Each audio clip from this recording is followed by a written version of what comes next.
خانہ کعبہ سے لے کر مسجد تک،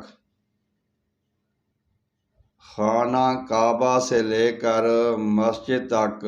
سفر کرنے والے اور اس امت محمدیہ صلی اللہ علیہ وآلہ وسلم میں سب سے زیادہ مظلوم جن کے اوپر ظلم ڈھائے گئے اور امت محمدیہ صلی اللہ علیہ وآلہ وسلم میں سب سے زیادہ قربانیاں دینے والے اور بے شمار اعزازات پانے والے، بے شمار مقام پانے والے، بے شمار مرتبہ پانے والے، دنیا و آخرت میں بلند مرتبہ حاصل کرنے والے عظیم و شان امام علی علیہ السلام،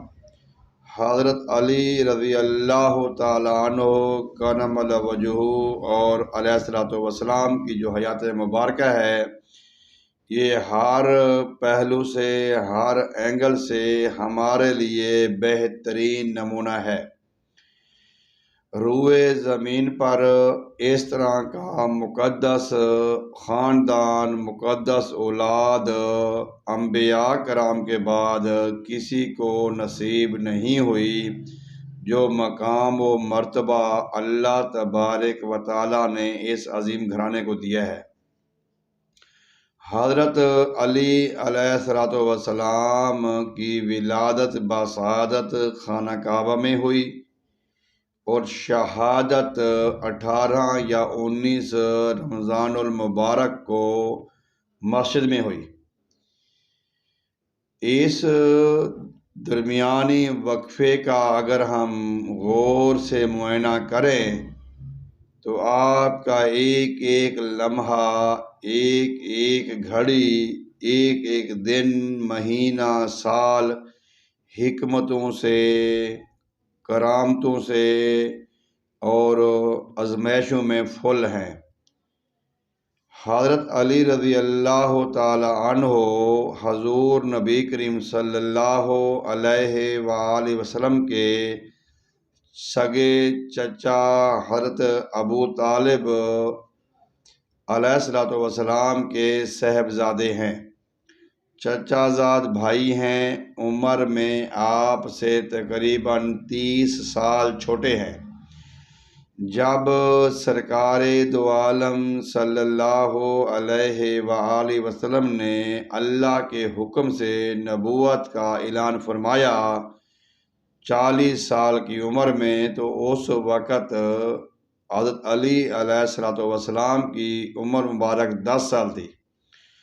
یعنی کہ آپ نے پہلے ہی جب نبوت کا اعلان سنا تو فوری طور پر لبیک کہا۔ اسی لیے آپ کا اعزاز ایک یہ بھی ہے کہ بچوں میں سب سے پہلے اسلام میں آنے والے جن کو اسلام نے قبول فرمایا یا انہوں نے اسلام کو قبول کیا، وہ آپ کی ذات بابرکات بھی ہے۔ حضرت علی رضی اللہ تعالیٰ عنہ کے اگر خاندان کی بات کی جائے تو آپ کا جو مقام ہے دنیا میں، آپ ولیوں کے امام ہیں اور آپ کی جو زوجہ محترمہ ہے، خاتون جنت ہے، وہ جنت کی عورتوں کی سردار ہیں، امام ہے، سردار ہیں، اور آپ جو صاحبزادے ہیں امام حسن اور امام حسین علیہ السلام، وہ جنت کے نوجوانوں کے سردار ہیں، یعنی کہ جنت میں نوجوان ہوں گے، ایک عمر کے لوگ ہوں گے، اور عورتوں اور مردوں کے جو سردار ہیں وہ یہی گھرانہ ہے۔ حضرت علی رضی اللہ تعالی عنہ سب سے زیادہ مظلوم ہیں، جن کے خاندان کے اہل بیت کے اوپر ظلم ڈھائے گئے، قربانی کو گزارا گیا۔ آپ کی پوری حیات مبارکہ بھی دیکھ لیا جائے، سرکار کل عالم صلی اللہ علیہ وآلہ وسلم نے اپنی پیاری لخت جگر بیٹی، جگر کا ٹکڑا، جنت کا پھول حضرت بی بی فاطمہ سلام اللہ علیہا کا نکاح بھی آپ سرکار سے فرمایا۔ اور جب تک سیدنا فاطمہ تو زہرا سلام اللہ علیہا آپ بظاہر دنیا میں حیات رہیں تو مولا علی علیہ الصلوۃ والسلام نے دوسری شادی کا نہ سوچا نہ کیا کہ سرکار کل عالم صلی اللہ علیہ وآلہ وسلم نے آپ کے متعلق لا تعداد بے شمار حدیثیں فرمائی ہیں۔ فرمایا کہ میری اور علی علیہ الصلوۃ والسلام کی مثال ایسی ہے جیسے موسیٰ کے ساتھ ان کے بھائی کی تھی، ہارون علیہ السلام کی۔ کہ موسیٰ اور ہارون، اللہ سے فرمایا موسیٰ علیہ السلام نے کہ اللہ مجھے مدد دے ہارون کے ذریعے تاکہ میں تیرا پیغام لوگوں تک پہنچاؤں۔ جو مثال ان کی تھی وہی مثال مولا علی علیہ السلام اور سرکار کل عالم وسلم کی ہے، لیکن فرق اتنا سا ہے کہ ان کو نبوت عطا ہو گئی، ان کو نبوت عطا نہیں ہوئی۔ حضور نبی کریم صلی اللہ علیہ وآلہ وسلم نے ارشاد فرمایا کہ اے علی یا علی علیہ السلام کے بارے میں جس طرح عیسیٰ علیہ السلام کے ساتھ دو گروپوں نے کیا اسی طرح آپ کے ساتھ بھی ہوگا، کیونکہ عیسیٰ علیہ السلام میں کچھ لوگ ایسے تھے جو آپ کو اللہ کا بیٹا کہتے اور اللہ کے برابر مقام دیتے، بہت ان کو اتنا مقام دے دیا کہ وہ کفر کے درجے تک پہنچ گئے۔ اور کچھ ایک گروہ ایسا تھا جنہوں نے ان کے انکار کیا، ان کی والدہ ماجدہ پہ تہمت لگائی، الزام لگائے، اور اسی طرح سرکار کل عالم صلی اللہ علیہ وآلہ وسلم نے فرمایا کہ علی آپ کی محبت میں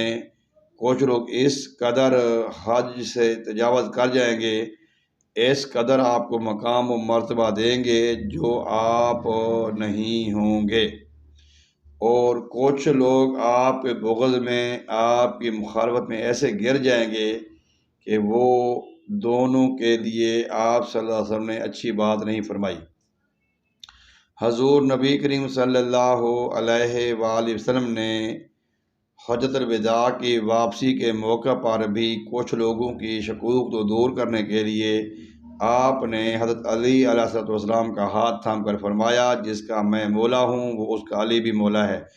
جس کا میں دوست ہوں اس کا علی بھی دوست ہے۔ فرمایا جو علی مومن سے بغض نہیں رکھتا اور منافق علی علیہ السلام سے محبت نہیں رکھتا، اور مومن کے لیے ضروری ہے کہ آپ سے محبت کرے۔ حضرت علی علیہ السلام فرماتے ہیں اگر میں مومن کی ناف کے اوپر یا جسم کے اوپر تلوار بھی رکھ دوں، تیر بھی رکھ دوں،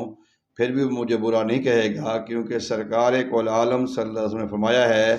کہ مسلمان مومن علی علیہ السلام سے بغض نہیں رکھے گا۔ حضرت علی رضی اللہ تعالیٰ عنہ کی جو ذات ہے وہ کمالات سے فل ہے۔ حضور نبی کریم صلی اللہ علیہ وآلہ وسلم نے فرمایا میں علم کا شہر ہوں،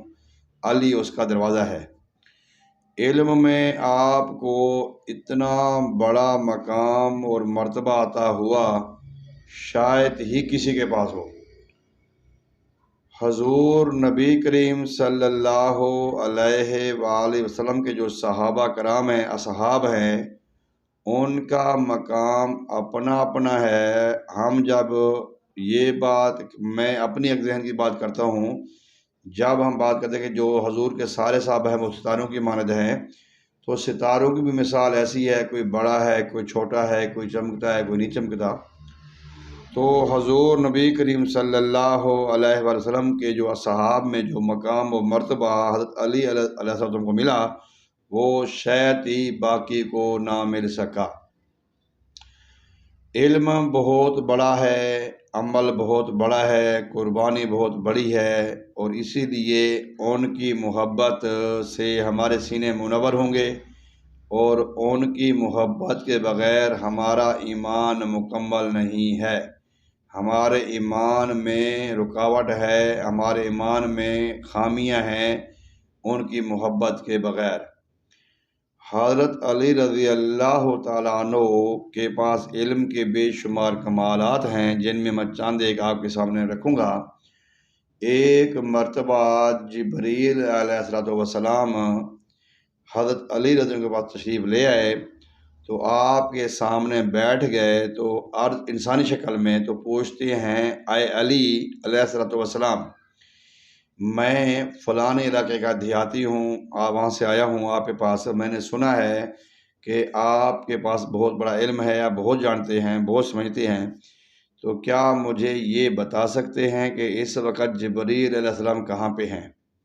کیونکہ وہ سوال کرنے والے خود جبریل امین ہیں، انہی سے پوچھ رہے ہیں کہ کیا آپ مجھے بتا سکتے ہیں کہ اس وقت جبریل علیہ السلام کہاں پہ ہیں؟ تو آپ بظاہر جلدی جواب دیتے، تو آپ نے فرمایا اوپر دیکھا، نیچے دیکھا، مشرق مغرب شمال جنوب دیکھنے کے بعد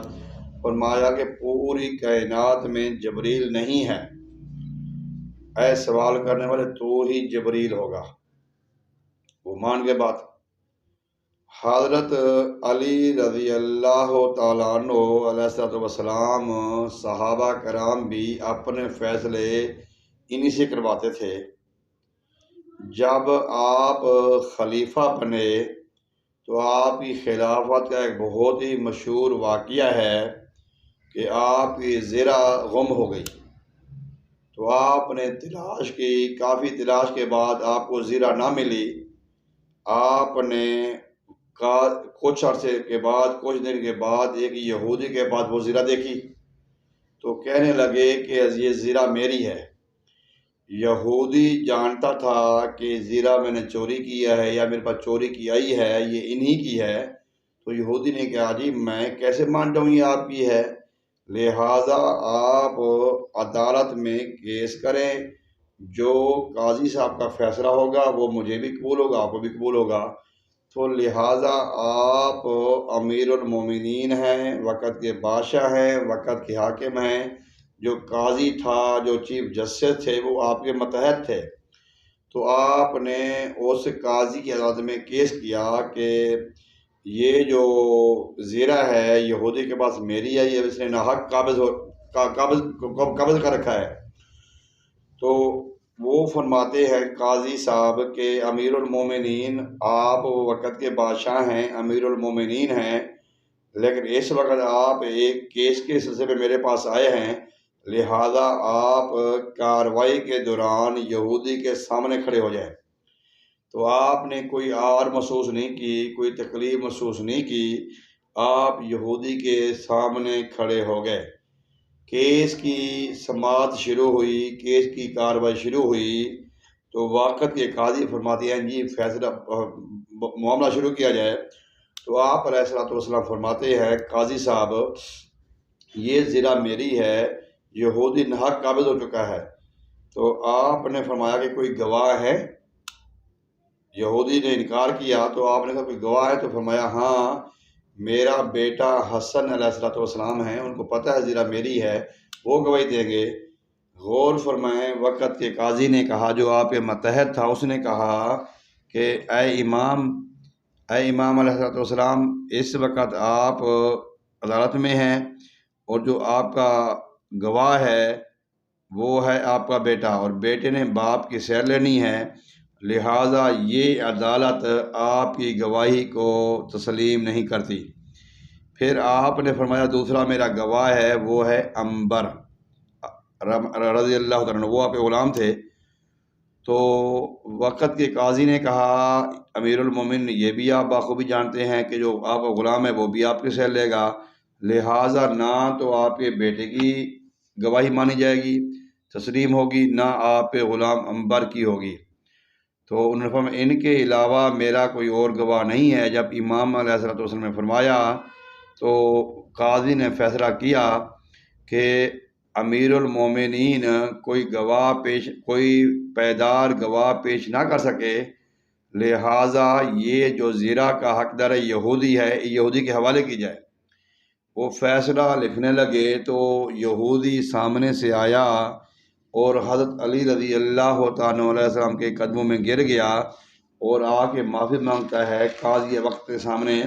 کہ جی میں جانتا ہوں میں چور ہوں، میرے پاس زرہ چوری کی ہے، اس کے حقدار مولا علی ہیں، میں تو صرف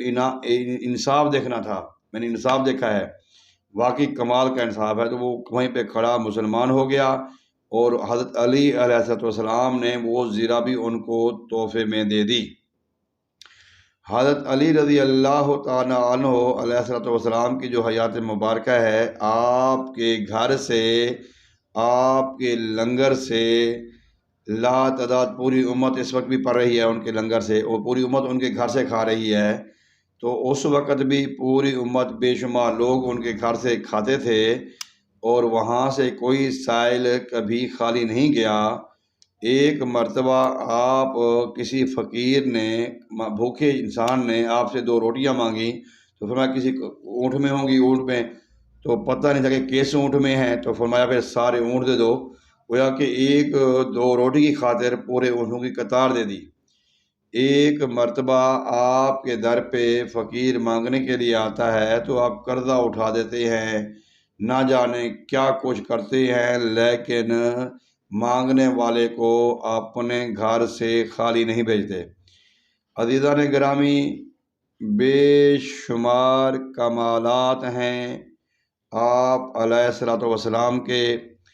لیکن اب ہمیں ان سے محبت کا اظہار ان کے فرمودات پر عمل کر کے کرنا چاہیے۔ ان کے صاحبزادان کی مثالیں اپنی آپ ہیں، اور نہ قیامت جب سے دنیا بنی ہے آج تک قیامت تک نہ کوئی ان جیسی قربانی لوگوں میں، امتیوں میں دے سکتا ہے، نہ کوئی دے گا۔ لیکن یہاں پہ ایک سوال میرے ذہن میں آیا ہے کہ ان کا مقام و مرتبہ اپنی جگہ پہ، لیکن ایک مرتبہ کسی نے آپ علیہ السلام سے سوال کیا کہ یہ بتائیں کہ اس وقت روئے زمین پر انبیاء کے بعد کون سا بندہ افضل والا ہے؟ تو حضرت علی رضی اللہ تعالیٰ عنہ فرماتے ہیں کہ اس وقت انبیاء کرام کے بعد اس دھرتی پر، اس کائنات میں حضرت ابو بکر صدیق رضی اللہ تعالیٰ عنہ ہیں۔ دیکھیں آپ علیہ السلام نے حضرت ابو بکر، عمر، عثمان کے ساتھ بھی وفاداری، محبت کا درس دیا، اور آپ بچوں نے بھی دیا، گو کہ وہ بھی انہی کے غلام تھے، گو کہ وہ بھی عمر فاروق رضی اللہ تعالیٰ عنہ نے بھی تو خوش دلی سے کہا کہ اگر وہ ہمیں اپنے نوکر کہتے ہیں، ملازم کہتے ہیں، غلام کہتے ہیں، تو ہمارے لیے یہ بڑی ہی خوش نصیبی ہے۔ حضرت علی علیہ السلام کی حیات مبارکہ جیسے میں نے شروع میں کہا حکمتوں سے فل ہے۔ آپ کو 19 رمضان المبارک یا 18 رمضان المبارک کو نماز فجر کے وقت جب آپ نے سحری کے ساتھ، روزے کے ساتھ آپ آئے تو آپ نے اذان دی، اور اذان کے بعد آپ نے کچھ سنتیں ادا کرنے لگے یا فرض لگے، تو عبد الرحمن بن الجم، خبیث لعنتی انسان، غلیظ انسان نے آپ کو پیچھے سے وار کیا اور تلوار سیدھی سر پہ دے ماری، اور جیسے ہی تلوار سر پہ لگی تو آپ کو داڑھی اور جے نماز خون سے رنگین ہو گئی۔ تو آپ نے جب فرمایا کہ اس کو پکڑ لو، انہوں نے لوگوں نے پکڑا، کچھ لوگ ان کی خدمت میں مصروف ہو گئے، کچھ ان کے دشمنوں کو پکڑنے میں مصروف ہو گئے۔ تو آپ علیہ السلام نے فرمایا، بیٹا حسن، آپ فجر کی نماز جاری، اب نماز پڑھاؤ۔ تو نماز کا اندازہ بھی اسی خاندان سے رکھتا ہے، کربلا کا میدان ہو یا یہ شہادت ہو 18-19 رمضان کی، تو نماز پہلے، اپنی جان بعد میں۔ بالآخر وہ خون کافی بہہ چکا تھا، آپ کو گھر تک لے گئے اور ان کو پکڑا اور فرمایا کہ جب آپ کو دودھ یا کوئی چیز دینے لگے پینے کے لیے تو فرمایا یہ بھی اسی کو پلا دو۔ اگر اس کو عبد الرحمن بن ملجم کو مارنا تو ایک جگہ مارنا، ان کو اذیت دے کے نہ مارنا، اور مارنے کے بعد ان کے ٹکڑے ٹکڑے بھی نہ کرنا، کیونکہ سرکار کو نے منع فرمایا ہے کہ باول کتے کے بھی ٹکڑے ٹکڑے نہیں کرنے چاہیے۔ آپ کو گھر لے گئے اور آپ کی 1-2 دن میں اتنی حالت خراب ہو گئی کہ آپ کا چہرہ بالکل بلیک لال ہو ان کے پیلا ہو گیا تھا، خون کافی بہہ جانے سے بالآخر آپ 21 رمضان المبارک کو اپنے خالق حقیقی اور اپنے محبوب قید، اپنے امام، اپنے والد، اپنے بھائی،